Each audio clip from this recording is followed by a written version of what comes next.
حضرت عمر فاروق رضی اللہ تعالیٰ عنہ سے بڑا کوئی انسان ہے تو آ جائے اور کہہ دے کہ مجھے استثناء دو۔ حضرت علی رضی اللہ تعالیٰ عنہ کی بھی زرے کا معاملہ آیا، حضرت علی نے اس کو قبول کر لیا اور یہودی اسی وقت مسلمان ہو گیا کہ یہ عدالتی نظام ہے مسلمانوں کا، میں اس پر ایمان لے کر آتا۔ آصف علی زرداری صاحب یا جنرل سید عاصم منیر صاحب یا کوئی بھی صاحب اس سے بڑھ کر ہو سکتے ہیں کہ جنہیں اس طرح کا عدالتی استثناء دیا جائے؟ اگر وہ استثناء حاصل کرے گا تو غیر شرعی ہوگا اور آئین کے خلاف ہوگا، اس لیے ہم مسترد کرتے ہیں ان تمام استثناء۔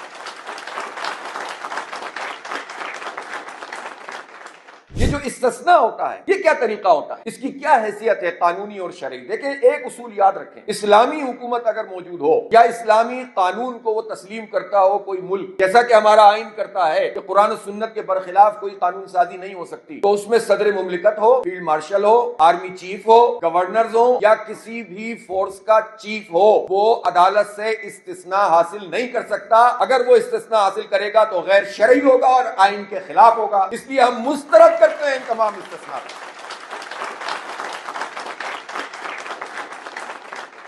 حضرت عمر فاروق رضی اللہ تعالیٰ عنہ کا وہ واقعہ آپ کو یاد ہے نا، زرے کا مسئلہ آیا تھا اور حضرت عمر فاروق رضی اللہ تعالیٰ عنہ حق پر تھے لیکن گواہی پیش نہیں کر سکے تھے، لہذا فیصلہ ان کے خلاف ہو گیا اور انہوں نے فیصلہ قبول کر لیا، بلکہ جج کی تعریف کی کہ عدالت زندہ ہے اور اس جج نے حق پر فیصلہ کیا، اس لیے کہ میں ثبوت نہیں دے سکا۔ تو حضرت عمر فاروق رضی اللہ تعالیٰ عنہ سے بڑا کوئی انسان ہے تو آ جائے اور کہہ دے کہ مجھے استثناء دو۔ جب رسول پاک صلی اللہ علیہ وسلم بھی فیصلے فرماتے تھے اور فیصلے کرواتے تھے، حضرت عمر فاروق بھی کرتے تھے، حضرت علی رضی اللہ تعالیٰ عنہ کی بھی زرے کا معاملہ آیا اور یہودی کے سامنے وہ ثبوت نہ ہونے کی وجہ سے یہودی کے حق میں فیصلہ ہو گیا، حضرت علی نے اس کو قبول کر لیا اور یہودی اسی وقت مسلمان ہو گیا کہ یہ عدالتی نظام ہے مسلمانوں کا، میں اس پر ایمان لے کر آتا ہوں۔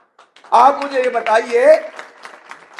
کہ پھر آصف علی زرداری صاحب یا جنرل سید عاصم منیر صاحب یا کوئی بھی صاحب اس سے بڑھ کر ہو سکتے ہیں کہ جنہیں اس طرح کا عدالتی استثناء دیا جائے یا جنہیں جو ہے وہ اس طرح سے تاحیات ایک کور دے دیا جائے کہ جس میں کوئی گرفت نہیں ہو سکتی ہو؟ یہ بالکل قابل قبول بات نہیں ہے، یہ پاکستان کے آئین سے متصادم ہے، یہ شریعت کے اصولوں سے متصادم ہے اور یہ جمہوریت کے اوپر شبخون ہے، یہ تسلیم نہیں کیا جا سکتا۔ طاقت کے ذریعے سے آپ جو چاہیں کرتے رہیں، لیکن یہ طریقہ ٹھیک نہیں ہے۔ آپ کو اور مزید کیا چاہیے؟ سب کچھ تو آپ کے ہاتھ میں ہے، آپ کو مزید کون سے اختیارات چاہیے؟ اس لیے میرا خیال ہے کہ بار ایسوسیشنز کو، بار کونسلز کو، ان سب کو اس پر ایک مؤثر آواز اٹھانی چاہیے۔ جماعت اسلامی کا موقف تو بالکل واضح ہے کہ ہم جس طرح ہم نے 26ویں ترمیم کو کلیتاً مسترد کیا تھا، ہم اس 27ویں ترمیم کو بھی ان ٹوٹو کلیتاً مسترد کرتے ہیں۔ کوئی ایک شکل بھی ایسی نہیں جو کہے کہ یہ اچھی ہے یہ بری ہے، کیا اچھی بری ہے؟